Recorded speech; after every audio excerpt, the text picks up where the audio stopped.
Vamos a dar inicio a nuestro análisis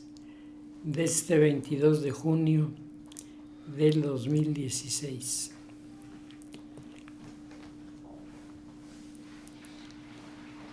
El tema político de la situación de México ha comenzado a inquietar a ciertos sectores internacionales que tradicionalmente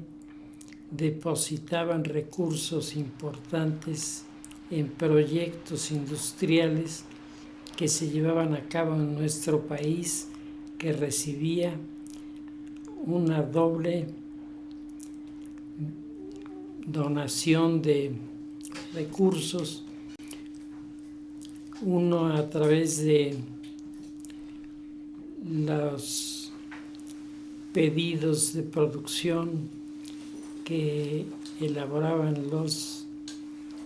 extranjeros, y segundo, la derrama económica de los grupos comerciales industriales que recibían estos pedidos y recibían estas partidas de dinero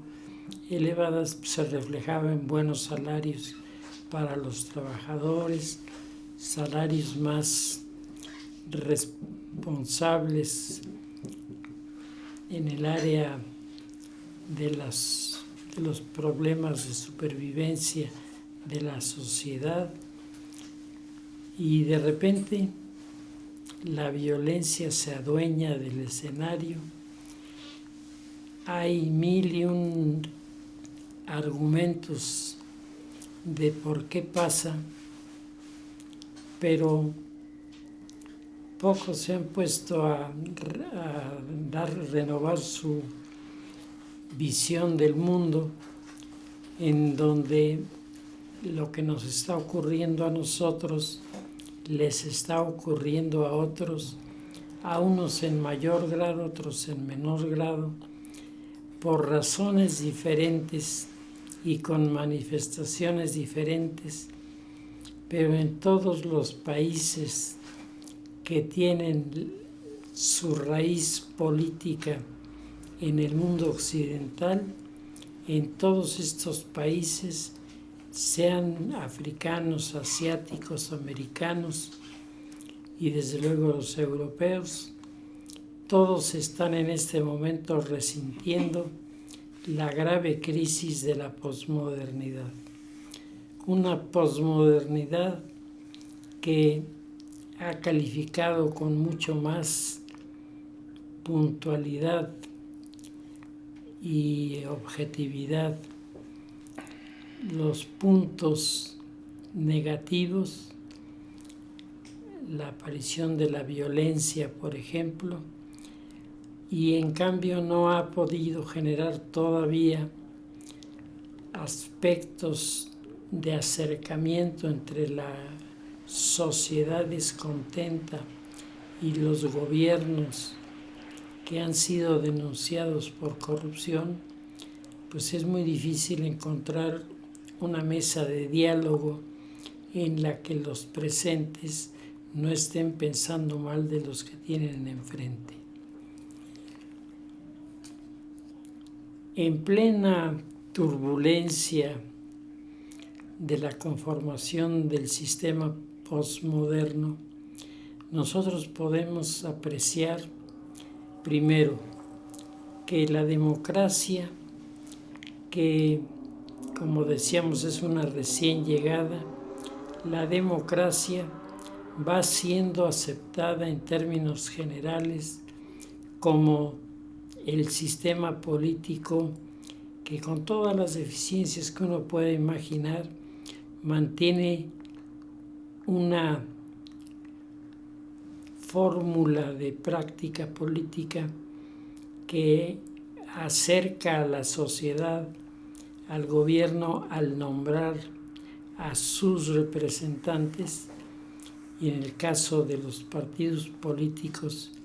y los puestos de gobierno, la sociedad es la que con su voto le da legitimidad en primer lugar y en segundo lugar seguridad frente a la problemática que se vive. Los modelos que compiten con el modelo democrático son los modelos del radicalismo, y en el mundo en este momento el radicalismo toma dos senderos, que uno apunta muy fuerte hacia América y el otro apunta muy fuerte hacia el mundo europeo y los países cercanos en la zona del Mediterráneo. El primero de los modelos, el que apunta en la línea latinoamericana, está subrayado por hechos de descontento y de manifestaciones de protesta de tamaño monumental que son llevados a cabo por los que momentos antes, en un periodo reciente, habían sido los grandes promotores de los personajes y su gobierno. El caso Venezuela es un caso ejemplar, y el otro, el caso Bolivia, en donde Evo Morales se ha encontrado hace 2 días con una gigantesca manifestación de trabajadores, personas integradas al organismo de la Confederación Nacional de Trabajadores Bolivianos, que rechazan el modelo de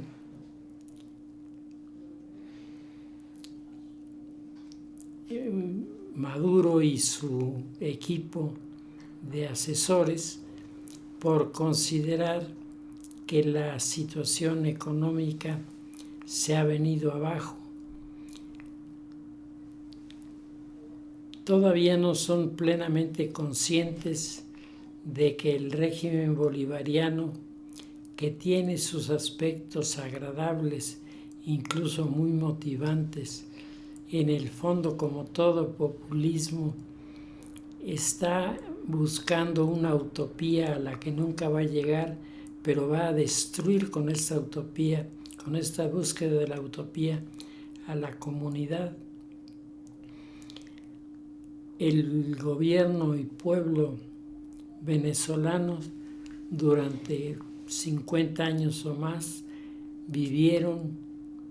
fundamentalmente de la producción de petróleo,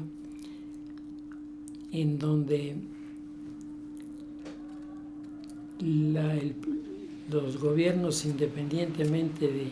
ser socialdemócratas o demócratas cristianos, estaban fuertemente vinculados a los intereses de las grandes compañías petroleras que tenían las concesiones en ese territorio y recibían abundantes regalías por las mismas. Sin querer entrar al tema de el petróleo y la propiedad de las plantas que procesan el petróleo, etcétera, que ese es un tema muy específico para desarrollarlo en alguna otra ocasión. Ahora simplemente decimos: los que esperaban y recibían todo o casi todo del comercio y de los tratos con los que demandaban petróleo y los que producían petróleo, todo esto generaba una enorme estabilidad. El bolívar, que es la moneda que corre en Venezuela, estaba a la par del dólar, y las expectativas, uno oía hablar a los venezolanos y los venezolanos veían el universo, si no color de rosa, cuando menos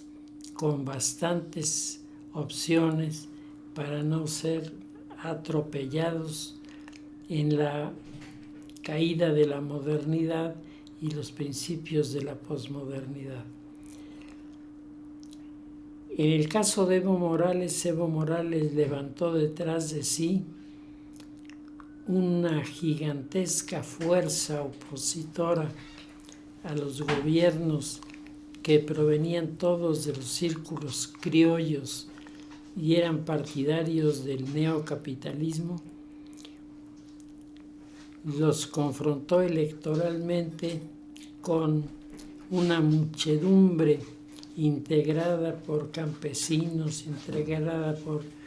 mineros, integrada por personas de muy escasos recursos, todos ellos encontrando en Evo Morales el líder que consideraban perfecto para sacar adelante la situación de explotación en Venezuela y con eso dar un paso de gran importancia en el desarrollo y sobre todo en el equilibrio de la repartición de la riqueza que en Venezuela tenía mejores rendimientos que en otros países del continente.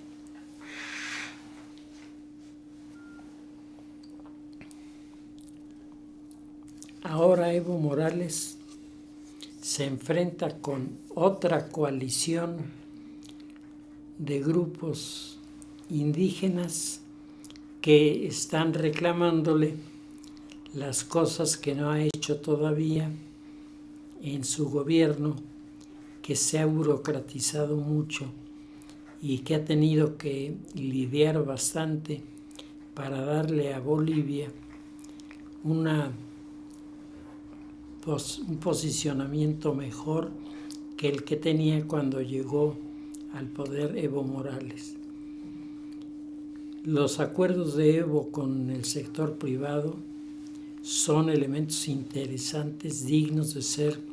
revisados con atención por personas calificadas en el área de la política y la economía, porque cuando todo el mundo suponía que Evo Morales iba al desastre, iba a llevar al país a la ruina, lo que ocurrió durante la primera etapa de su gobierno, cuando él se da cuenta de por dónde van las cosas, deja los modelos ideológicos de lado, hace una alianza con los empresarios, crea condiciones para mejorar los salarios de los trabajadores en las minas y, sin ser la maravilla que él había supuesto que sería su gobierno, hay que reconocer que su gobierno logró crear áreas de estabilidad y de entendimiento que antes no habían existido. Nunca los gobiernos anteriores habían tenido esta disposición. Pues ahora Evo se está enfrentando a grupos más radicales que evidentemente están descontentos con los acuerdos que hizo Evo con los industriales y que siguen creyendo que en la medida en la que se eche abajo a las grandes industrias mejorará la vida de los países. A mí me parece que este planteamiento totalmente equivocado, lo único que logra cuando triunfa es llevar la miseria a todos lados y no la riqueza a todos lados. Pero bueno, este es otro país que tiene este proceso de transición de un sistema populista a un sistema que quiere volver a ser democrático y que además está planteándose en este momento los grandes problemas de corrupción que ensombrecieron los méritos de Evo Morales y han destacado que también los gobiernos que vienen de recambio y que teóricamente van a resolver muchas cosas, en el tema de la corrupción tienen todos un común denominador. La corrupción en los últimos años ha subido notablemente de porcentaje, es decir, hay cada vez más funcionarios corruptos, hay cada vez más ciudadanos corruptos y los proyectos para lograr que la sociedad recuperara los principios perdidos, pues hasta el momento no han dado resultado. Si hablamos de el caso de Argentina, ahí el asunto es bastante serio. El largo periodo del peronismo en el poder, los dos candidatos fueron el señor y la señora Kirchner, y el periodo que tuvieron de gobierno fue un periodo muy amplio en el que el manejo populista de los recursos, lejos de levantar la situación en Argentina, la condujo a una crisis que rebotó en los sectores que tradicionalmente habían por pragmatismo pactado con el gobierno, ahora se enemistaron con el gobierno tuvo tensiones con las asociaciones de los sindicatos y la inestabilidad comenzó a crecer en este país. Ayer salió un artículo de Oppenheimer sobre el tema de el papel que está teniendo en estos cambios la Iglesia, y Oppenheimer felicita al Papa por los aciertos en Centroamérica y en América del Sur, por sus orientaciones respecto de los temas de la teología de la liberación y sus derivados, pero le hace un reclamo al Papa de que el Papa le tenía mayor distinción a la señora Kirchner que a Macri, que es el nuevo primer ministro o presidente de Argentina y que proviene del sector privado. En México, en estos meses del año 2016, lo que podemos localizar es una violencia que va creciendo en intensidad y lo peor, que se va distribuyendo por los diferentes lugares de nuestro territorio y particularmente va afectando a aquellos en los que el gobierno y el sector privado habían coincidido creando polos de desarrollo industrial basados en la hotelería, es decir, en los turistas que comenzaron a dejarle a nuestro país cantidades importantes de dinero en los viajes en los que llegaban los pasajeros por avión, llegaban por barco, tenían ocupados, si no todos, los cuartos de los hoteles. Platicando con un hotelero, me decía que llegaron a tener casi el 90% de la habitación completa en todo el territorio de Cancún en determinado momento, y esto habla de una derrama económica estupenda sobre la sociedad. Y Acapulco se volvió uno de los lugares más socorridos en la visita del turismo, porque compitiendo contra Cancún, la solución fue abatir los costos del hospedaje en Acapulco para competir con los costos de hospedaje en el territorio de Cozumel, en el territorio del Caribe mexicano, que hicieron que compitiendo unos con otros creciera la entrada del turismo de manera considerable. El modelo fue copiado rápidamente en otros estados y la presencia de los bloques económicos que apoyaron el financiamiento de este sector de la industria hotelera hicieron posible que hubiera aumentos de ingresos y mejora de salarios en estos lugares, lo que parecía que se iba a convertir en el polo económico de apoyo y sustento para este tránsito por la posmodernidad.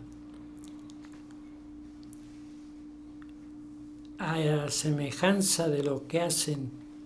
los seguidores de la línea musulmana, que están matando turistas para que el turismo no vaya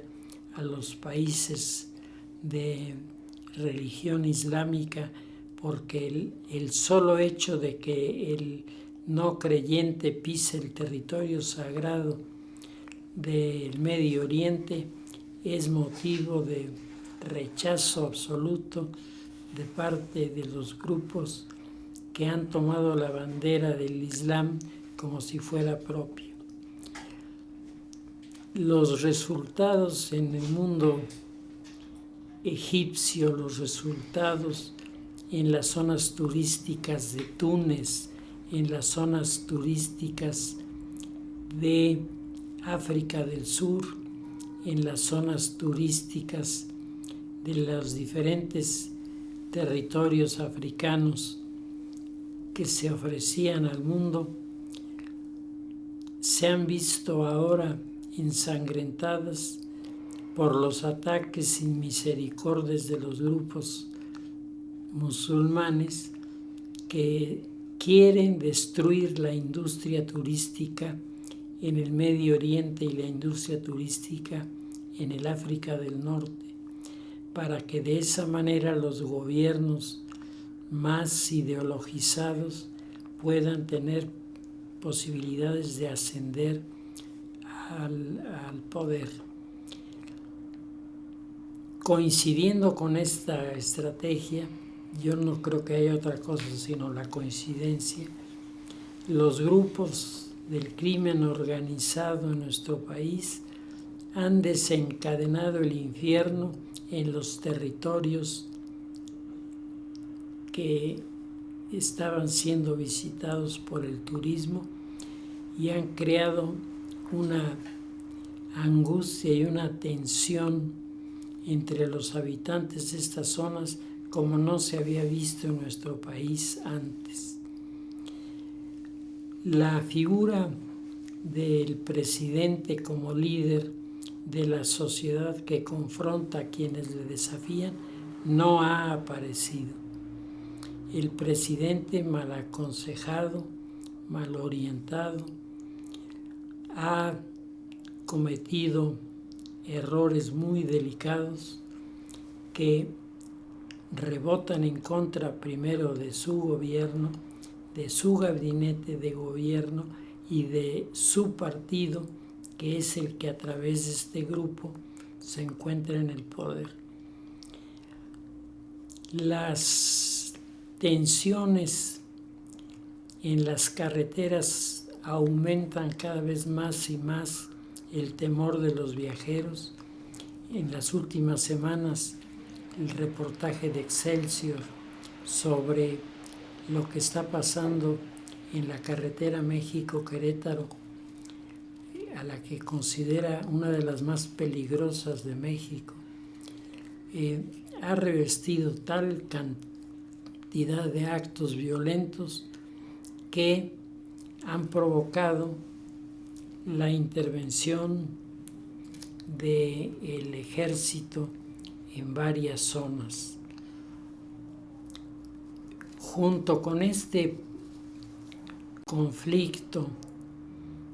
que nos está dañando tanto en el turismo, vemos que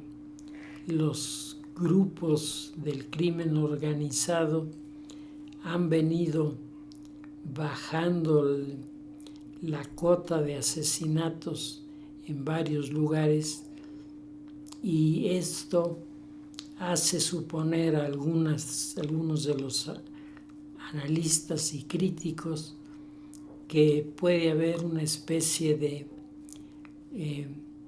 entendimiento sin explicitar, pero entendiéndolo, de que los gobiernos no tomen en cuenta el tránsito del crimen organizado por sus territorios, y el crimen organizado no hará nada en esos territorios. Esta versión, que ha sido manejada por algunos medios de comunicación, me parece altamente peligrosa, porque el crimen organizado, pienso yo, no es el grupo con el que yo tendría la mayor confianza para firmar un acuerdo de paz, porque en el momento en que les convenga, lo tiran por la ventana y desencadenan la violencia. A estos conflictos que están sacudiendo la economía y están sacudiendo la credibilidad de los partidos y de los gobiernos, se suma el proceso de enfrentamiento entre la Secretaría de Educación y la Coordinadora de Trabajadores de la Educación, que lleva 2 años desatada, cometiendo todo tipo de tropelías, vandalizando, secuestrando, golpeando, incendiando. Y ahora analistas como Salvador García Soto en el periódico El Universal responsabilizan al gobierno de lo que pasa, porque en lugar de entender que la gente quiere una mesa en donde le oigan, y el gobierno no la quiere dar, no la quiere entregar por culpa de un niño ignorante, Nuño, que es el que está tratando de salvar el acuerdo sobre educación del gobierno de Peña, lo califican de irresponsable, de incapaz, etc. Y el argumento para descalificarlo es: este hombre no quiere la mesa de discusión porque no quiere que se cuestione ni se modifique la ley aprobada por los diputados. Y aquí entramos en un tema que es sumamente delicado y que por lo menos a este editorialista lo enseña como un ignorante de la Constitución, porque dice que la Constitución establece que nadie puede usar la violencia en un país democrático. Pero la Constitución dice que el derecho a usar la fuerza única y exclusivamente corresponde al Estado a través de sus órganos de defensa, y los ciudadanos están impedidos de armarse. Es más, la Constitución dice que la presencia de armas no autorizadas en una reunión es suficiente para concluir esa reunión y no darle seguimiento hasta que no se presenten desarmados los ciudadanos. Pues ahora los editorialistas, para enredar más las cosas, dicen que el gobierno no tiene derecho a defenderse,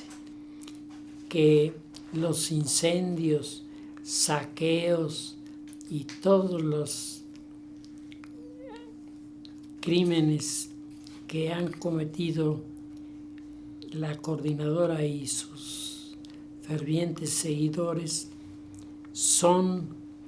expresiones de la vida política de esas instituciones contra las cuales no podemos ni debemos hacer algo. El tema de el diálogo entre la coordinadora y el gobierno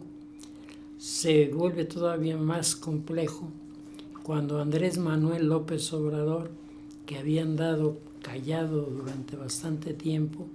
hace su declaración de solidarizarse con la coordinadora en el reclamo de que no se haga la actualización de los maestros, que no se haga una evaluación del magisterio y que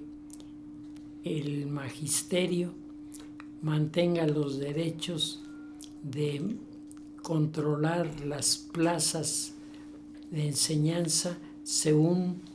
lo ha hecho en los últimos años.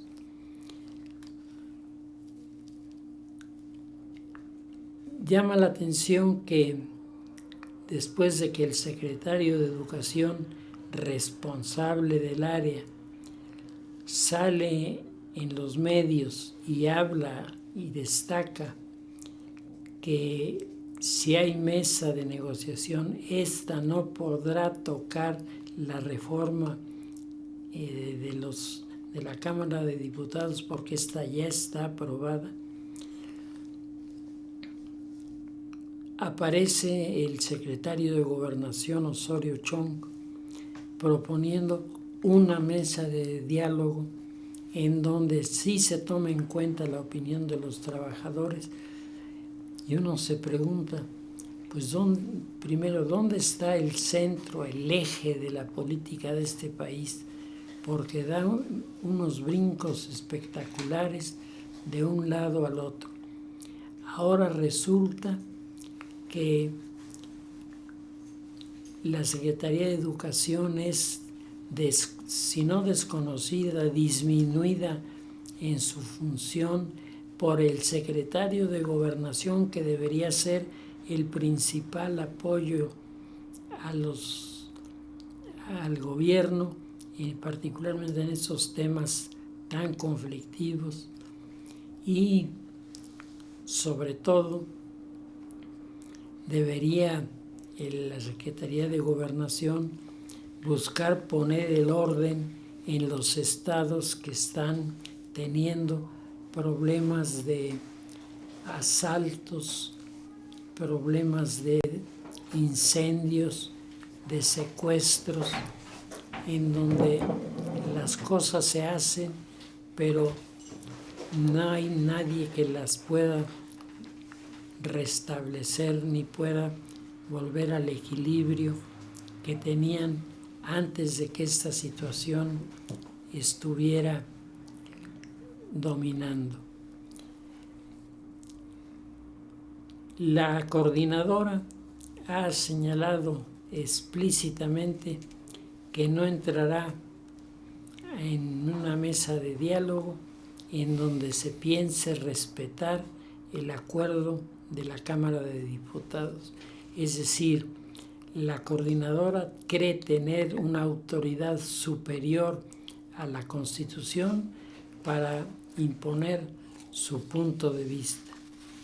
Y esto es coreado y respaldado por una cantidad de movilizaciones que se hacen en muy diversos estados,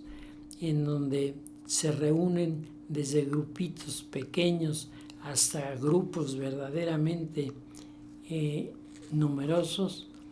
a exigir que se eche atrás la ley de educación, que se deje sin aplicar la evaluación a los maestros, y que si se trata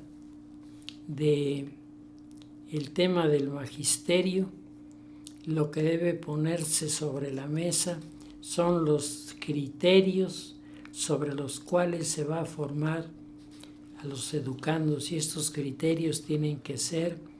el respeto a las mujeres que optan por el aborto,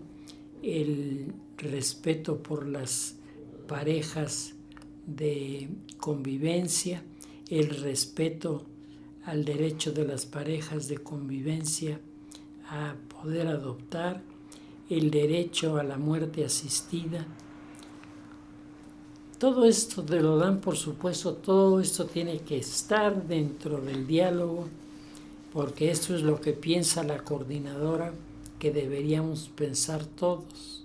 Es decir, ellos están pensando por nosotros en esta línea. Esto ha provocado ya algunas tensiones con el mundo católico, que no ve esto con buenos ojos.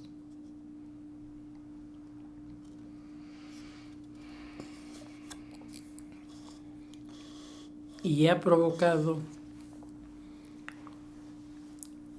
una declaración del episcopado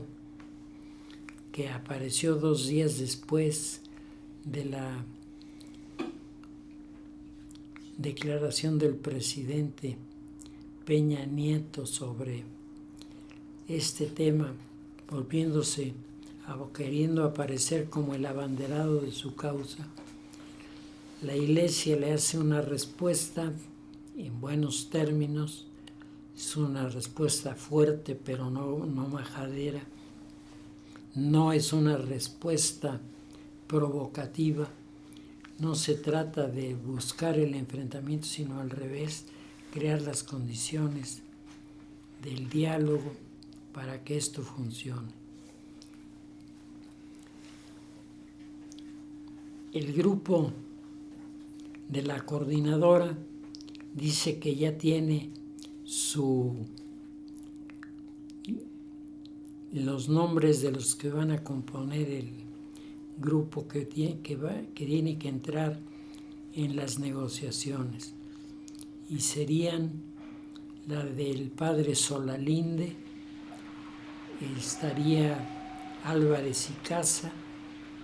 estaría alguno de los representantes de los organismos que hoy sentimos cercanos a la teología de la liberación, y desde luego estaría la CENTE. Y esto indica, dice la CENTE, que la solución a los problemas de los trabajadores de la educación tiene mucho que ver con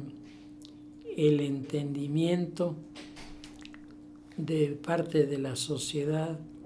de que formamos una sociedad laica y buscamos una sociedad laica y queremos un grupo, sobre todo a los jóvenes, convertirlos en los grandes promotores del laicismo, para que así los conceptos fundamentales de la revolución no se pierdan como se han venido perdiendo con los últimos gobiernos del Partido Acción Nacional y de Peña Nieto en estos temas. La situación al interior del Partido Revolucionario Institucional después de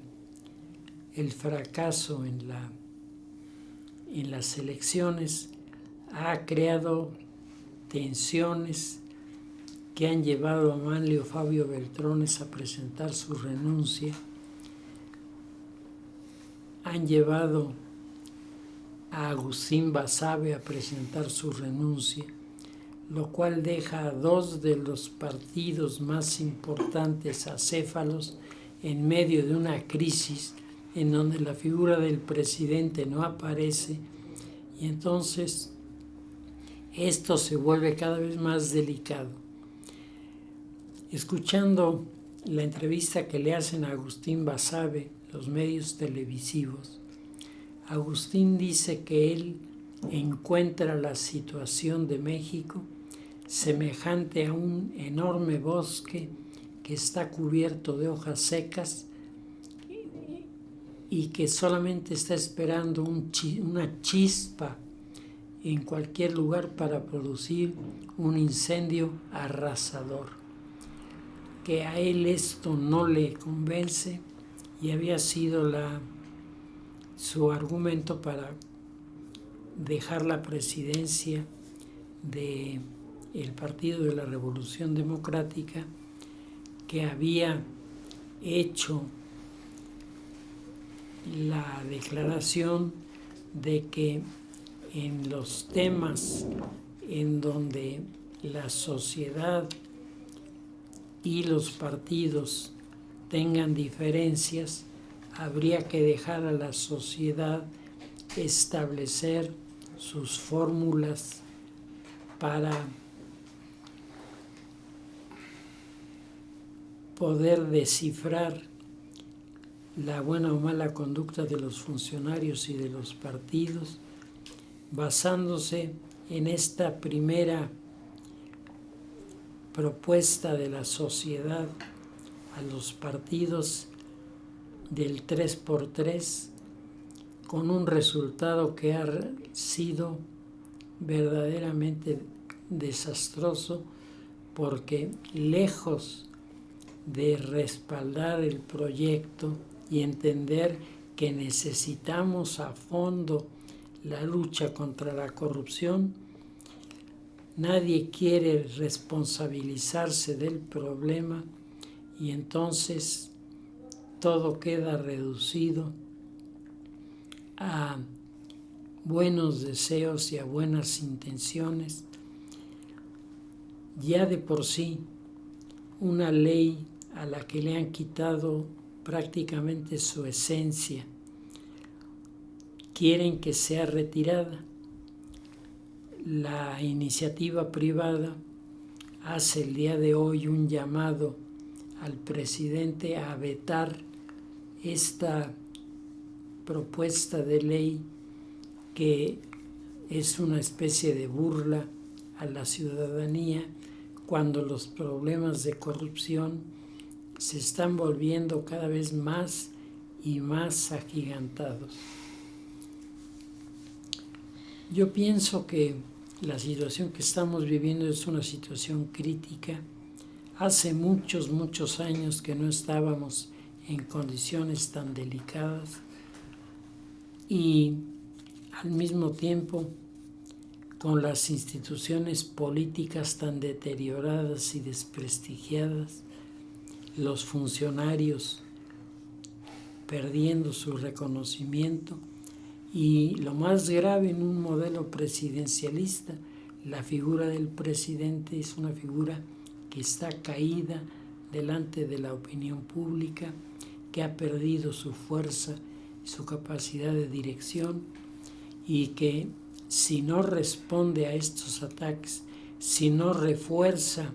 a su secretario de Educación, si no pone con la Secretaría de la Defensa los argumentos para frenar los intentos semirrevolucionarios que están apareciendo, pues si no hace esto se va a ver ante un problema verdaderamente mayúsculo.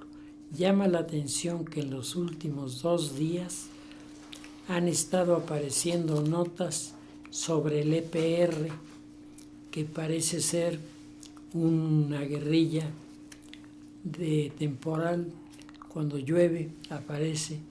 cuando deja de llover desaparece. El hecho es que de repente han vuelto a surgir y han vuelto a exigir,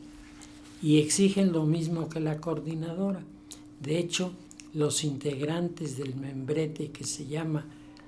EPR son los mismos que los que integran algunas de las mesas directivas del magisterio en el sureste. La estabilidad política cuesta muchísimo trabajo conseguir.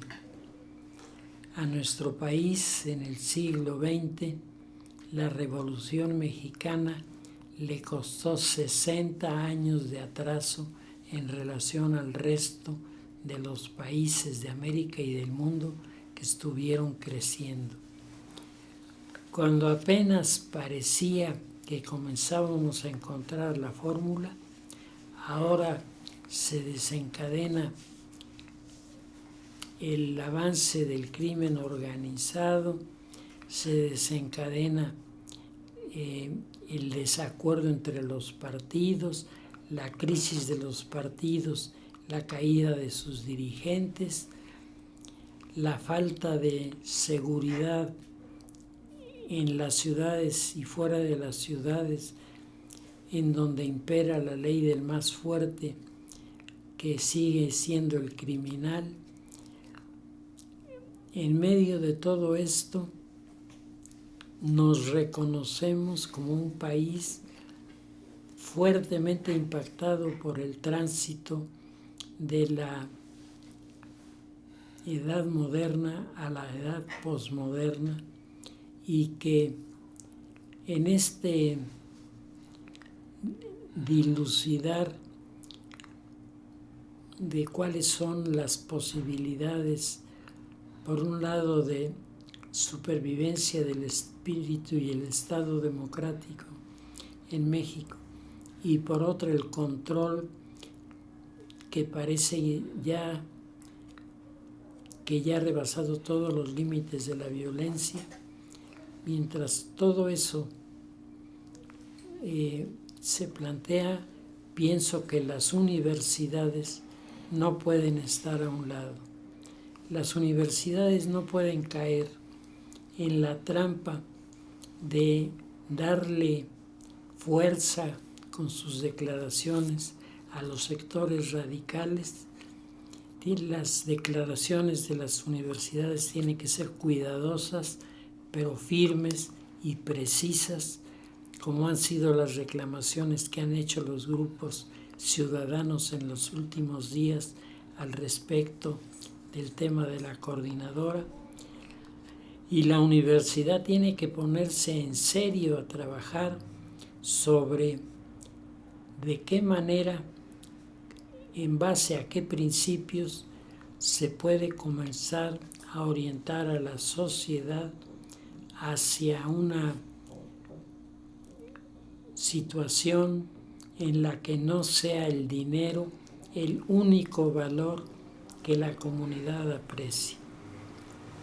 pues hay un trabajo enorme para todos y yo creo que lo que nos corresponde es comenzar a trabajar en la elaboración de una propuesta de convivencia en este país antes que los que buscan la discordia encuentren el camino para llevarnos a un callejón sin salida. Decía uno de los integrantes de la coordinadora ayer en una de sus declaraciones: los que han creado toda la violencia son 25 muchachos que siempre aparecen encapuchados